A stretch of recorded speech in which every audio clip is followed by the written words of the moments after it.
Коомдук биринчи каналдын көрсөтүүлөрүн ала тоо маалымат программасы улантат. Сиздер менен студияда Кыял Шаршеева, кутмандуу кечиңиздер менен. Бүгүнкү чыгарылышта Баткен областынын чек ара аймактарында абал туруктуу. Окуянын себептерин иликтөө боюнча биргелешкен комиссия түзүү, тиешелүү чек ара сызыгынан аскердик түзүмдөрдүн бөлүктөрүн чыгаруу, талкаланган инфраструктураны калыбына келтирүү аракеттери көрүлүүдө. Президент Садыр Жапаровдун расмий кызматка киришкенине туура 1 жыл болду. Бул аралыкта аткарылган алгылыктуу арбын иштер туурасында программанын жүрүшүнөн көрүңүз. Февраль айында Бейжинде боло турган кышкы Олимпиада оюндарына лыжа спорту боюнча Кыргызстандын чемпиону Максим Гордеев катышат. Жаш спортчуга бүгүн өлкөнүн туусу тапшырылды. Кыргыз-Тажик чек арасындагы окуяга байланыштуу министрлер кабинетинин төрагасынын орун басары, Улуттук коопсуздук мамлекеттик комитетинин төрагасы Камчыбек Ташиев баштаган Кыргыз делегациясы тажик кесиптештери менен Согди областында жолукту. Сүйлөшүүнүн жыйынтыгында бир катар чечимдер кабыл алынды. Ушул тапта коңшу мамлекет менен чектешкен аймакта абал туруктуу. 4 көчө тилкеси ачылып, унаа каттамдары жанданган. Эвакуацияланган 12 миңдей жай тургун жылуу төшөнчү, ысык тамак менен камсыз болгон. Окуядан денелерине ар кандай жаракат алган 12 аскердин абалы туруктуу. Дарыгерлердин көзөмөлүндө. Жеринен кабарчыбыз Миргүл Бокошованын материалы. 27 январ күндөгү окуя дал ушул 4 көчө тилкесинде башталган. Кечки саат 5:30 чамасында тажик тараптан таш жүктөлгөн унаалар менен жарандар келип, Баткен-Исвана жолуна таштарды түшүрүп, жолду жабышкан. Тажик Республикасынын чек ара кызматкерлери аларды коштоп жүргөнү айтылат. 28 январга карата эки тараптын тийиштүү кызматтарынын жолугушууларынын бир канча сүйлөшүүлөрүнүн негизинде 28 январга карата аталган унаа жол толугу менен ачылып, азыр каттам кадимки тартипте жүрүүдө. Чек ара окуясы мамлекет башчысынын жеке көзөмөлүндө турду. Кырдаалды тез арада турукташтыруу үчүн ыкчам штаб түзүлүп, тажик тарап менен сүйлөшүүлөр жүргүзүлүп, ыкчам байланыш иштеди. УКМК төрагасы 28 январдын таңында Баткенде күч түзүмдөрү менен чукул жыйын өткөрүп, координациялоо ишин колго алды. Бул окуялар бардыгы түнү менен урматтуу президентибиз Садыр Кожоевичтин көзөмөлүндө болду. Президент азыркы убакытка чейин түз байланышта биз менен өзү учуу маселелердин бардыгын контролдоп турат. Штабта азыр бул жерде бардык мекемелердин, ведомстволордун, айрыкча күч структуралардын бардык представителери бар.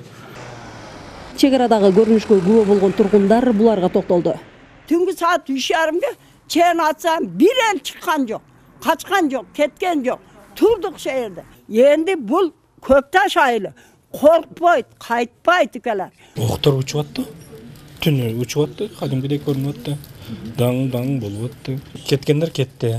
Алыс үйлөрдөгүлөр жатты да үйдө эле. Техникасы барлар кетти, техникасы жоктор калды үйдө. Ошо. Кырдаалды турукташтырууга аракет кылган Баткен менен Согди облус башчыларынын күч түзүмдөрүнүн тынымсыз сүйлөшүүлөрүнө карабай, тажик тараптан ок атуу токтогон эмес. Алгаш чек ара заставасы менен электр линиялары керектен чыккан. Кийинчерээк Чырдөөдөн миномет менен гранатометтордон ок атылган. Натыйжада 12 кыргыз аскери денелерине ар кандай жаракаттарды алган.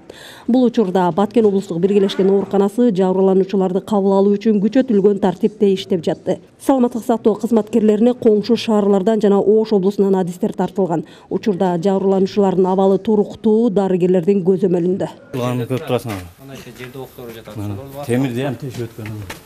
Куралдуу кагылышуудан жарандардын турак үйлөрү жабыр тарткан. Аталган айылдан дагы 2 тургундун мал сарайы, 1 унаа күйгөн.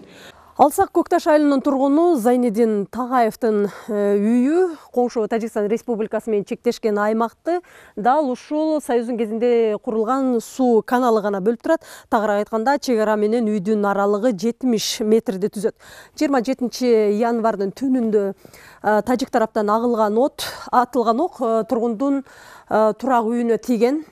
Тургундун айтымында болосо өзүңүздөр байкап тургандай, атылган ок ушунчалык катуу келгендиктен темир кармагыштарын жулуп кеткенин көрүүгө болот. Баш аягы жалпы 12 ок тийген үйгө. Азыр бул октордун мондай гильзалары көрүүгө болот. Өзүмдүн жеримди шапкак кетем. Бул жерде ата-энем ушул жерде болсо, бала чакам бар. Просто бизге тынчтык керек. Мисалы, бала чакага жабыркабаш керек да, мындан айтканда. Азыр мен балдарыман барсам сурайт да, мисалы, не кылып келдиңиз? Тынмай чалып турат. Жергиликтүүлөр эвакуацияланып, төрт көчөнүн оң тарабы Баткен шаарына, сол жагы Лейлектин Рабат айылына жайгаштырылды. Убактылуу үйлөрүнө көчүрүлгөн жарандар мектеп, спорт зал сыяктуу социалдык жайларга жайгаштырылып, жылуу, төшөнчү, ысык тамактар уюштурулуп турду.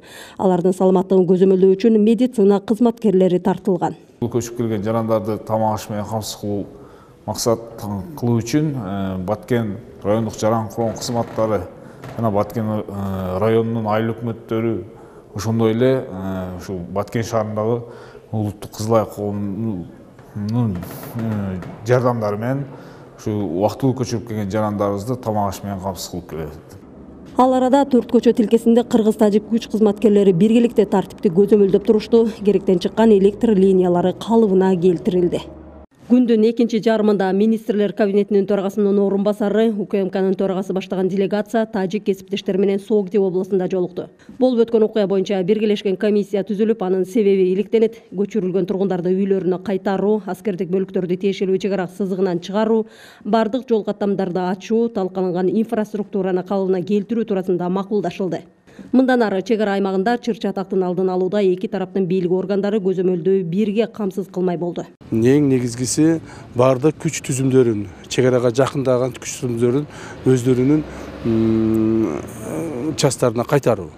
Ошол боюнча азыр бардык күч түзүмдөрү менен чогулуш өтүп атат. Буюрса бүгүн кечке чейин бардык күч түзүмдөрү чек арадан кайтарылат. Чек арада бир гана погранслужба жана милициянын керектүү органдары калат, коомдук тартип сактоо үчүн. Мына президенттин тапшырмасы негизинде алынып келинген 40 бронемашина ушул жерде кечээ конфликтте бардык жабыркагандарды, жарадар болгондорду, жөнөкөй адамдарды ошол конфликттин ордун алып чыгып кеткенге мүмкүнчүлүк түзүлгөндүгүнө байланыштуу көптөгөн адамдарыбыз жабыркаган жок. Мамлекетибиз өнүктүрүү негизги багыттары бул ынтымакчылык болуш керек. Коомубуз ынтымакчылык болсо, баарыбыз бир багытта элдин, журттун, мамлекеттин келечеги үчүн, коопсуздук үчүн аракет кылсак сөз өнүгүү болот.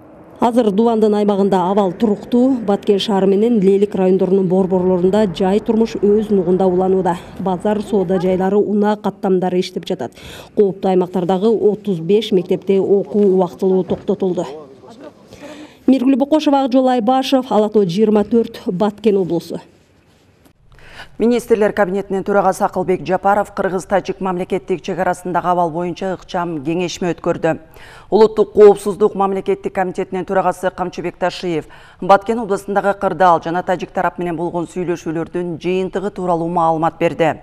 Айтымында учурда Баткен областынын чек ара аймактарында абал туруктуу. Тараптар окуянын себептерин иликтөө боюнча биргелешкен комиссия түзүүнү, чыр-чатактын чыгышы менен үйлөрүн таштап кеткен жергиликтүү тургундардын кайтып келишин камсыз кылууну, тиешелүү чек ара сызыгынан аскердик түзүмдөрдүн бардык бөлүктөрүн чыгарууну, бардык жолдордун ачылышын, талкаланган инфраструктураны жана электр линияларын калыбына келтирүүнү камсыз кылууну макулдашты.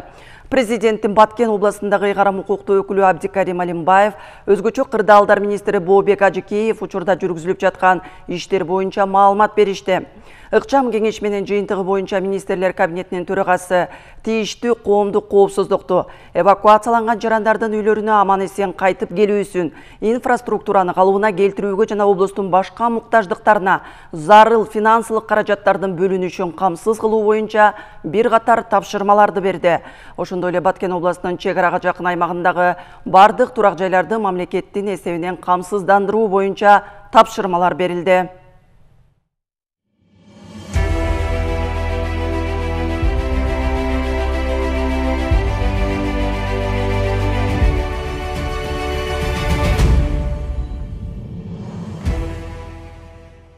Президент Садыр Жапаров расмий кызматка киришкенине 1 жыл болду. Өлкө башчысы алгач 30 жылда чирип бүткөн системаны тартипке салды. Президенттик шайлоо, мамлекетти башкаруу системасын аныктоо боюнча референдум өтүп, жаңы конституция кабыл алынды. Бүгүнкү күндө бардык мыйзамдарга шайкеш келтирилип иштеп жатат. Саясий реформалардын соңку этабы парламенттик шайлоо менен жыйынтыкталып, экономиканы көтөрүү аракети колго алынды. Мамлекет башчы Садыр Жапаров президенттик кызматка киришкенине туура 1 жыл болду. Ал өзүнүн инаугурациясында жаңы тарыхтын барактарын чогуу жаратууга токтолгон. Жаңы Кыргызстан өткөнүнө сыймыктанган, азыркы жашоо турмушуна канаттанган, ал эми келечекке оптимизм менен караган эркин жарандардын өлкөсү болууга тийишели. Бүгүнкү күндө аткарылып жаткан иштер ушул максаттарга багытталууда. Биздин максат мыйзамдын диктатурасы өкүм сүргөн, адилеттүүлүк үстөмдүгү салтанат курган алпейим коомду куруу. Бул мүдөлөрдү орундатуу үчүн биринчи коомдук саясий абалды турукташтырып, бардык иш-аракеттерди мыйзам менен чечип, укуктук талаага кайтарууга кадам жасалды. Президент Садыр Жапаров 30 жылда чирип бүткөн натыйжасыз мамлекеттик системаны 1 жылда тартипке салды. Кимдин эмнеге жооптуу экени белгисиз болгон парламенттик президенттик башкаруудан бардык жоопкерчиликти өзүнө ала турган президенттик башкарууга өттүк. Жалпы элдик добуш берүүдө кабыл алынган конституцияга президент 5 майда кол койгон.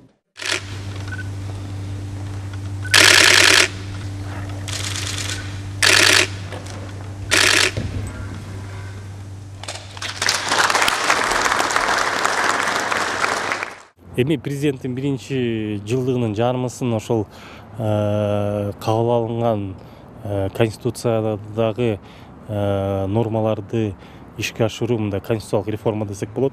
Анткени ошол конституцияга ылайык көптөгөн мыйзамдарды, кодекстерди жана башка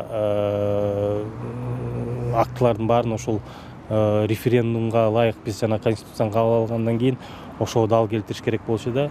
Көптөгөн мыйзамдарды жокко чыгарып, көптөгөн жанакы мамлекеттик институттарды ишин тактоо иретинде, жанакындай дайындоо иретинде. Саясий реформалар жергиликтүү шайлоо, парламенттик добуш берүү менен коштолуп, баары 1 жылда аягына чыгарылды. Бул иш-аракеттердин ыкчам аткарылгандыгына башка өлкөлөр таң калып жатканын айтышат саясаттануучулар. Негизинен мындай да, бул маселени салыштырмалуу деле карасак болот. Мындай кризисти биз Казакстанда дагы байкадык. Кандай мындай трагедия менен бул маселе болуп кетти. Эми негизинен мынтип айтсак, салыштырмалуу Кыргызстанда жалпысынан айтканда мындай ушу 1 жылдык мөөнөттө мындай системаны тынчтык жолу менен бир калыпка алып келүү бул чоң жетишкендик десек жаңылбайбыз. Биринчи кезекте элдин депутаттарды азайтуу талабы аткарылып, жогорку кеңешке мурдагыдай 120 эмес 90 депутат шайланды. Эң башкысы элдин эркин тандоосу орундалып, талапкерлердин ар бирин шайлоочу өзү тандап алды. Муну менен президент партиялык тизмедеги алдыңкы орундарды сатып алып, бизнес жасоо практикасын жайылткан алдамчы системаны жойду. Парламенттик шайлоодо өзү айтты. Мен шайлоого баягы административ жактан эч кандай басым болбойт. Биз өзү да баскан турган жеринде айтып атты, бүт аткаруу кызматында иштегендерге да айтып атты, шайлоону таза өткөрөлү. Таза өткөрөлү, эч кандай басым болбосун, ар кандай подкуп, андайлар подкуп болобу, сатып алабы, ошого каршы туралы деген чакырыктарды таштады, ошону ишке ашырды. Ошонун негизинде 28 ноябрда шайлоодо 6 партия келди да, мындай айтканда. Оппозициясы да келди, позициясы да келди. Саясий реформалардын соңку этабы дал ошол парламенттик шайлоо менен жыйынтыкталып, Кыргызстан Борбор Азиядагы эң бир демократиялык принциптерди бекем карманган, тышкы саясатта көп векторлуу багытынан тайбаган өлкө ойдон калды. Мамлекет Америка, Европа, Азиянын өлкөлөрү менен өз ара урматтоонун негизинде кеңири кызматташууга умтулууда. Президенттин Россия, Казакстан, Өзбекстан, Түркия, Түркмөнстанга иш сапарларынын натыйжасында бир нече биргелешкен инвестициялык фонддор түзүлүп жатат. Күзүндө Түркиядан көптөгөн инвесторлор келип, мына жакында дагы Индиядан да келип кетти. Эми ушул бул эмнени билдирет? Биздин ошол рынок ошол башка инвесторлорго ачыктыгын жана мамлекет тарабынан, президент тарабынан кепилдик берилгендигин билдирип атат да.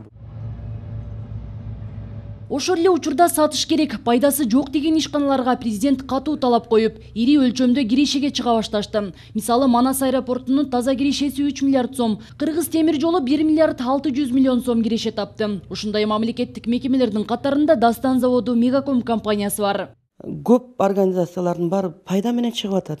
Демек, ал жерде коррупциялар жоюлуп атат деген сөз. Коррупциялык схеманы жокко чыгарып атышат, талкалап атат деген сөз да. Буга чейин пайдасы жоқ. Дефицит менен чыгып аткан нерселер азыр кайра пайда менен чыгып атат да. Муну айтканда айтат элем, бул коррупцияга каршы күрөш жүрүп атат. Значит, тазалануу жүрүп атат деп ойлойм. Бул да болсо баягы жетекчиликтин, башкаруунун бир жакшы жолдору деп ойлойм. Президент өткөн жылы 100 киловатт-сааттык лимит боюнча убадасын толук аткарып, бийик тоолуу жерлерден атылган чектөө таптакыр алынды. Бүгүнкү күндө 110 000 аялуу Катмарда жашаган үй бүлөгө электр энергиясына болгон тарифтер арзан, киловаттына 50 тыйындан эсептелип берилүүдө. Начаты серьезные реформы всей энергетики, потому что есть понимание, что энергетика полностью завалена там. Энергетика тармагы абдан карызга батып калган. Ал доллар оңдоо иштерине деген шылтоо менен кредиттер алынып, акчалар тармакка жумшалбастан уурдалып, бул секторго салынбай келгендиктен энергетикалык компаниялардын карызы 137 миллиард сом болуп кеткен. Аталган жаатта олуттуу реформа башталды. Ошондой эле президент жер тилкелерин трансформациялоо тууралуу мыйзамга кол коюп, 10 000 деген үй бүлөнүн көптөн бери чечилбей келген маселеси чечилди. Жыйынтыгында борбордун айланасында жашаган жарандар каттоого туруп, балдарын бала бакчага берип, медициналык жана башка мамлекеттик кызматтарды ала башташты. Коррупцияны жоюм деп, алар боюнча иштеп атат, мектептер салып атат, ак өргөнүн, кызыл китебин, анын чечип берем деп атат. Мен президенттин ушул убакытта өз убадасын аткарып атканын көрүп турам. Аябай жакшы эле иштер кетип атат, биз убакыт беришибиз керек. Көрүнүп атат, кылып атат иштерди, көрүнүп атат. Буюрса жакшы болот. Алдыда өлкөнүн өнүгүшү үчүн аткарыла турган иштер арбын, экономиканы калыбына келтирип, бюджетти кескин көтөрүү милдет турат. Айпери Самат кызы, Есентур Абыкеев, Ала Той 24. Орто жана чакан бизнес менен алектенген ишкерлерди колдоо максатында аларды салыктан жеңилдетүү жана жеткиликтүү насыяларды берүү демилгеси ишке кирет. Программанын негизинде 5 адамдан көп кызматкери бар ишканалардын салыктары 27%дан 17%га чейин төмөндөп, 8 миллион сомдун тегерегинде каражат айланткан ишкерлер төмөндөтүлгөн үстөк пайызы менен насыяларды алса болот. Азыркы тапта долбоор парламентте талкууда турат. Кайсыл тармактарга кандай жеңилдиктер каралган? Кийинки материалдан көрүңүздөр. Жакында салыктын жаңы түрү ишке кирет. Эми ишкерлер мурдагыдай салыктын бир нече түрүн төлөбөй, өндүрүшчүлөргө карата каралган жеңилдиктердин негизинде каражат төгүшөт. Мындан сырткары аларга ишкерлигин өнүктүрүүгө төмөнкү үстөгү менен ири суммадагы каражаттар берилет. Бизде ишкердик кылуу оңой эмес, кыйын эле. Азыр биз патент менен иштеп жатабыз. Азыр эми жаңы налоговый закондор кабыл алынып атат. Азыр ал боюнча жакшы кеңири маалымат ала элек биз. Жеңилдетилген кредиттер көбүнчө жакшы эле болот. 10 жылдан ашык убакыттан бери ушу жеңил өнөр жай тармагында аялдардын кийимин тигип, өндүрүп иштеп келе жатабыз. Салык кодексиндеги жаңы өзгөрүүлөргө ылайык ишкерлер 3 салыктын ордуна 1 салык төлөп баштайт.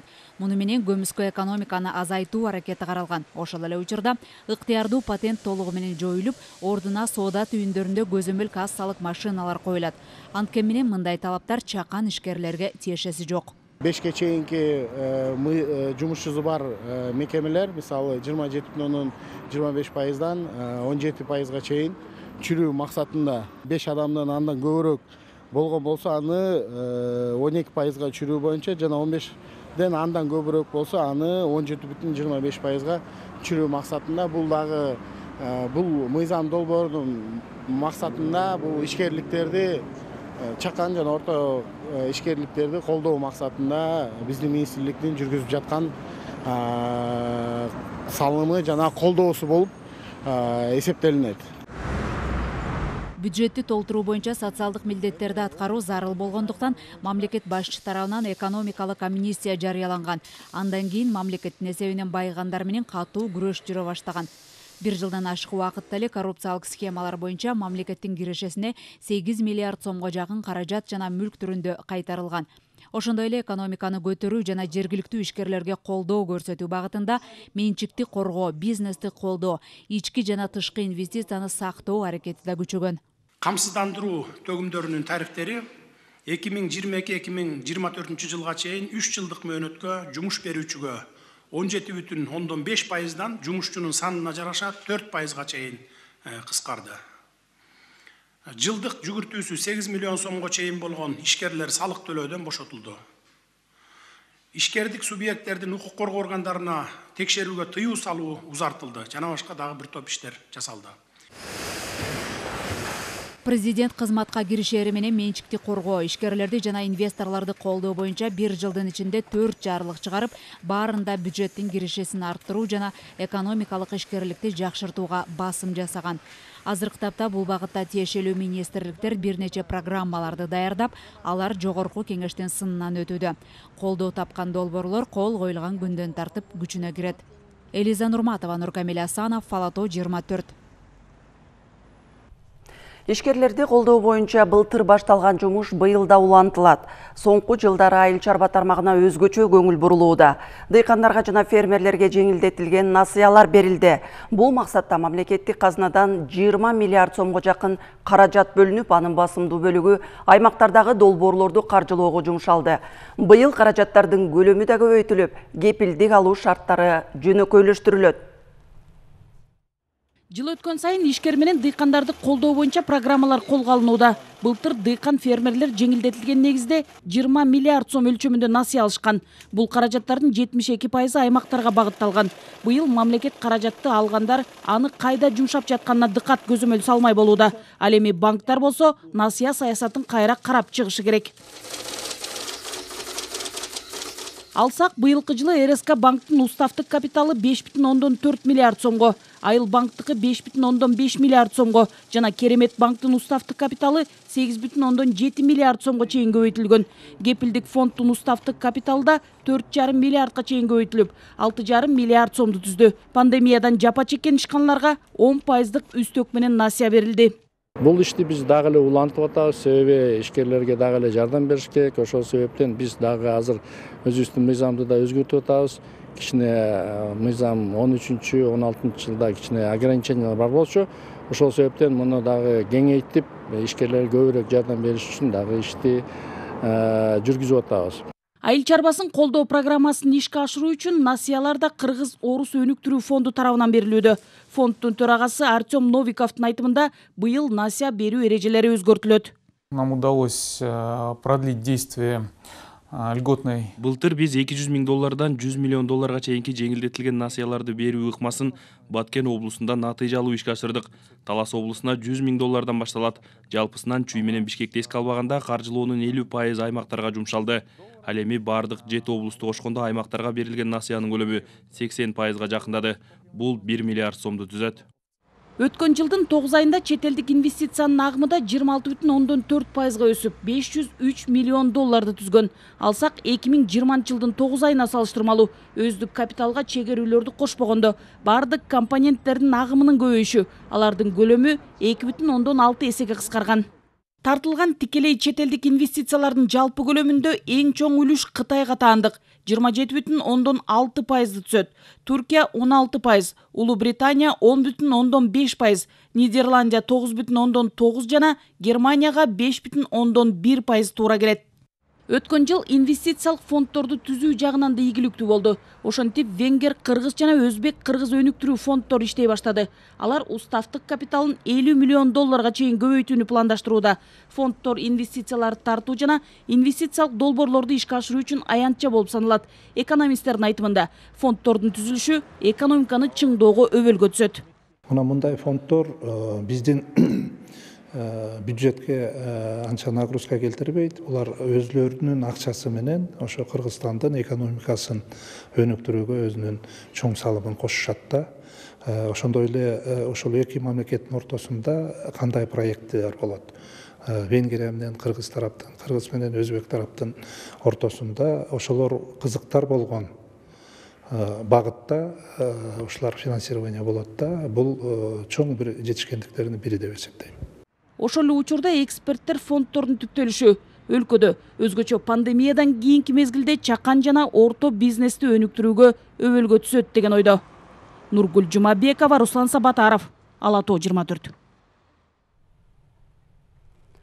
Кумтөр алтын кени мамлекеттин карамагына өткөнү кирешеси да тиешелүү түрдө өсүп жатат. Кендин тегерегиндеги маселе акыркы 30 жылдан бери көтөрүлүп, бирок былтыркы октябрь окуяларынан кийин гана чечкиндүү кадамдар жасалды.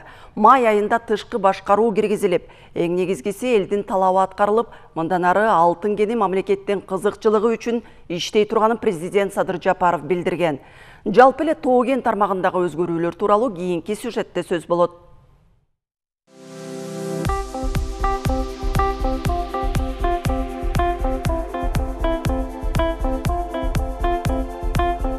Негизи Кумтөр кени ишке киргенден кийин Кыргызстандын экономикалык өнүгүүсү үчүн чоң түрткү бериши керек болчу. Бирок акыркы 30 жылда мындай идея ишке ашкан жок. Тескерисинче тамыр жайган жемкорлук орун алып, аны менен катар экологияга эбегейсиз чоң зыян келди. Май айынын соңунда компанияга тышкы башкаруучу киргизилген. Статистикалык маалыматтарга таянсак, быйыл Кумтөрдөн түшкөн таза киреше дээрлик 5 миллиард сомго көбөйгөн. Башында бизде чочулоо пайда болду эле. Тышкы башкаруу киргизилгенде жанагы банкрот менен жарыяланып, бул компаниялар токтоп калса, поставкалар жүргүзүлбөй калса, бирок ошол жердеги биздин иштеп жаткан адистердин жардамы менен мына бүгүнкү күндө биз алып аткан маалыматтын дегенде 14,5 тонна алтын өндүрүлдү. Бул эми бир планга караганда 60 килограммга азыраак болуп атат. Бирок жогорку айтылган көйгөйлөрдү эсепке алуу менен бул дагы жакшы көрсөткүч деп айтсак болот. 2021 жылдын 12 айында Кумтөрдө 14.561 килограмм алтын өндүрүлгөн. Жыл башынан бери компания 13,6 миллиард сом суммасында салыктарды жана милдеттүү төлөмдөрдү которгон. Ал эми пландаштырылган сумма 9 миллиард сомду түзгөн.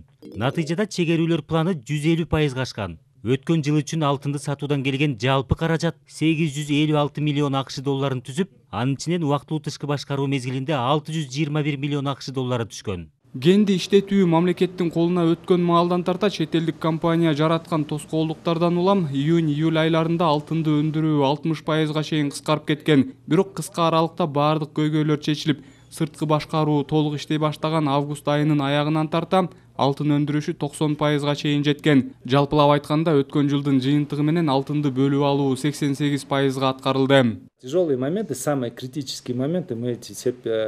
Ооба, оор учурлар, критикалык кырдаалдын баардыгы артта калды. Айрыкча биздин документ жүгүртүүлөр электрондук түрдө болгондуктан баардык банк эсептерибиз, маалымат базаларыбыз кулпуланып калганда баардыгын колго аткарганга аракет кылдык. Ошого карабай ген өндүрүшүн токтоткон жокпуз. Азыр болсо баардыгы өз нугунда кетип жатат. Считая все данные, вся информация, пришлось заново полностью перебирать все документы, все вручную. Компанияга убактылуу тышкы башкаруу киргизилгенден баштап муз массаларын казуу 2020 жылга салыштырмалуу 60%га кыскарган. Кумтөр алтын кенинин мамлекеттин карамагына өтүп, улуттук кызыкчылык биринчи орунга коюлуп жатканын адистер кубатташат. Президент Садыр Жапаров элдин байлыгы болгон кен мындан ары мамлекет үчүн иштей турганын билдирген. Лондондогу баалуу металлдар рыногунун ассоциациясы Кыргыз алтын ишканасын ишенимдүү компаниялардын тизмесинен чыгарып салгандыгын билдирип, ЛБМА биздин алтынды бир жага чыгаруудан баш тартты. Эми алтындарыбызды сата албай калабыз деп ызы-чуу салып жатышты эле, мен эч камсанабаңыздар деп ошондо эле айткам. Алтынды сатып алам дегендер көп. Алтын эч качан жерде калбайт. Казып жатабыз, каза беребиз, эч ким тоскоол боло албайт. Сентера өзү да Кумтөр кени мындан ары ага таандык эмес экенин моюндап жатат. Сентера Gold Inc. компаниясы өзүнүн баланстык наркынан 926 миллион долларды эсептен чыгарып, бизнес операциясынын токтогондугун, аны менен Кумтөр кенине көзөмөлдү жоготконун билдирүүгө аргасыз болду. Кыргызстанды кул кылуучу келишимдер жана алардын бузулушу эл аралык коомчулуктун мамилесине көз каранды кылышы бизди колу бутубуздан байлап турган. Биз Кумтөрдөн күчөгөн вертикалдык коррупцияга каршы күрөштө эл аралык соттор менен соттошкондон коркпой калдык. Атүгүл эл аралык сотторду жеңе баштадык. Бүгүнкү күндө Кыргызстанга бул проекттин өтүшү толугу менен мүмкүн болуп турат. Бирок сот процесси дагы болуп калышы мүмкүн да. Эми бүгүнкү күндө Кыргыз тарап өзүнүн мындайча айтканда шарттарын коюп жатат. Ошо сүйлөшүү жолу менен биз койгон шарттар, алар койгон шарттардын ортосунан баягы бир компромиссти таап, сүйлөшүп, анан бул проектти Кыргыз элинин өзүнө чечип алса болот да. Белгилей кетсек, тоо кен тармагы өлкө экономикасынын негизин түзүп, ички дүң продукцияда негизги үлүштү ээлейт.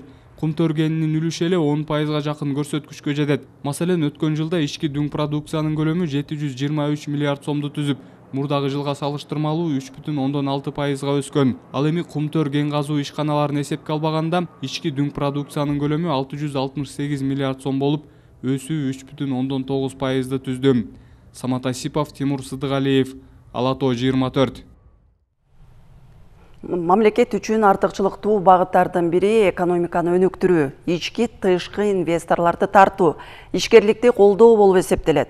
Президент тарабынан экономикалык мунапыс жарыяланган учурдан тартып 8 миллиард сомго жакын каражат жана мүлк түрүндө бюджеттин эсебине кайтарылган. Акыркы 1 жыл аралыгындагы коррупция менен күрөшүү аракети жана экономиканы калыбына келтирүү боюнча көрсөткүчтөргө кабарчыбыз Айжан Омолдошова токтолот. Экономиканы калыбына келтирүү, рейдерликке жол бербөө, бизнести колдоо, ички жана тышкы инвестицияларды сактоо мамлекет башчысы үчүн жыл ичиндеги негизги артыкчылыктуу багыттардан болду. Экономикалык мунапыс жарыялангандан берки убакытта 8 миллиард сомго жакын акча каражат жана мүлк түрүндө мамлекеттик бюджетке кайтарылды. 2022 жылы менин оюмча бул өнүгүүнүн жылы болот. Ошол экономикага көңүл бурабыз, ушундай эле инвесторлорду тартабыз. Биздин мамлекетибизде көп тармактарды өнүксөк, мындай айткандай болот да, мисалы туризм. 1 январда президент өзү Каракол базасына барып, дүйнөгө ички мындай биздин кыргызстандыктарга көрсөттү да, мына өзүбүздүн туризм бар, мына ошол жерге келели, ошол акчаларды ошол жерге биздин мамлекетке түшсүн, салыктар ошол бизге болсун деген уран менен барып келди. Мен оюмча абдан көрүнүш, жакшы көрүнүш. Анткени бизде көл, Ысык көлгө да ошол туризмди биз бүт жагынан ошол жага көңүл бурушубуз керек. 2021 жылдын жыйынтыгы менен ички дүң продукциянын көлөмүнүн өсүшүнүн реалдуу темпи ай сайын өсүү менен экономиканын акырындык менен калыбына келиши байкалат. Жыл ичиндеги социалдык экономикалык өнүгүүнүн жыйынтыктары салыштырмалуу терс динамиканын ажырымынын азайгандыгын көрсөтүүдө. Негизинен бул акча каражаты ошол Кыргыз Республикасынын 15 январда 2021 жылы токтом негизинде депозиттик счет ачылып, ушул юридикалык жана жеке ишкерлердин эсебинен түшкөн акча каражатты максаттуу пайдалануу максатында, ошондой эле бардык ушул акча каражаттын отчет учетун так аткаруу максатында ушул депозиттик счет ачылган. Бул депозиттик счетко жалпысынан 2 миллиард 364 миллион сом акча каражат түшкөн. Казынага түшкөн каражаттын бир бөлүгү насыялар боюнча пайыздык чендерди төмөндөтүүгө багытталган. Мындай колдоо өлкө башчысынын тапшырмасы менен пандемия учурунда да көрсөтүлгөн. Бүгүнкү күндө бул түшкөн акча каражаттын 418 миллион сом акча каражат калдыкта турат. 1 миллиард 946 миллион сом акча каражат республикалык бюджетке түшүп, бүгүнкү күндө ушул иштетилген. Бул негизинен эмгек акыга иштетилген жана башка социалдык төлөмдөргө иштетилген. Жалпы ушул бюджеттик мекеме уюмдарга да чыгымдалган республикалык бюджеттен каржыланган мекеме уюмдарга. Андан сырткары бул ошо 732 миллион сом акча каражат физикалык жактан ушул элге ушу коммерческий банктан алган акча каражат кредит алгандын ушу 3 айлык процентный ставкасын төлөп бергенбиз.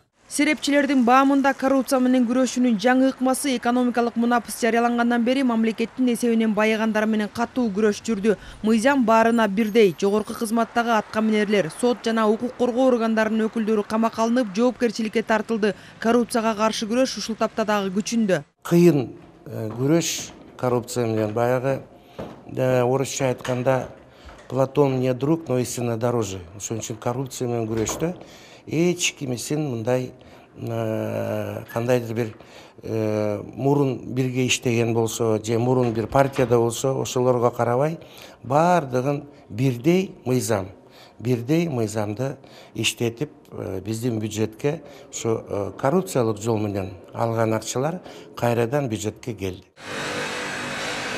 Мындай аракеттерден улам коррупцияга каршы күрөштүн алдыдагы багыты кандай жол менен жүрөөрү кайсы бир деңгээлде түшүнүктүү болуп калды. Мамлекеттик органдардагы коррупциялык схемаларды аныктоо жана түп тамырынан жок кылуу Кыргызстандагы коррупция менен күрөштүн жаңы этабынын башкы милдеттеринин бири болуп саналат. Дал ушундай иш-чаралардын бардыгы экономиканын өсүшүн камсыз кылууга багытталат. Айжан Омолдошова, Бекжан Токтосунов, Ала Тоо 24. Кадрларды ротациялоо бардык мамлекеттик түзүмдөрдө улантылат. Административдик кызматта эмгектенгендерди ротациялоонун эрежесине толуктоолор киргизилүүдө. Буга чейин район башчылары аттестациялоодон өтүп, бардык акимдер ар башка аймактарга которулушкан.